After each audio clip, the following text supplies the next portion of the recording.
After the checkup part of your visit, it's time to have your teeth cleaned. Your dentist or a certified staff member will use what's called a rotating toothbrush to clean the plaque from your teeth.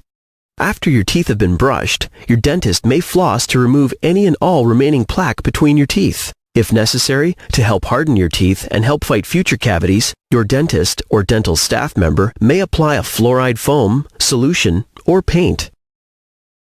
Obviously, you can't go to the dentist every day to have your teeth cleaned. So here are some tips on how you can keep your teeth strong and healthy at home.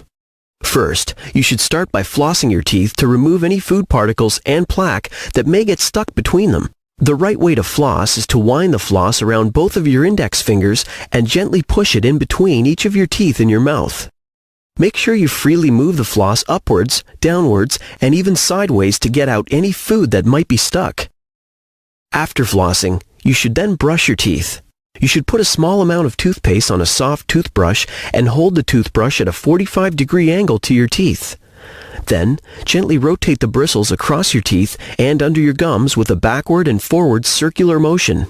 Be sure to also get the top surfaces of your teeth where you chew. Lastly, it's important to brush the inside surfaces of your teeth with the same rotating motion. If you have any additional questions, please consult your dentist.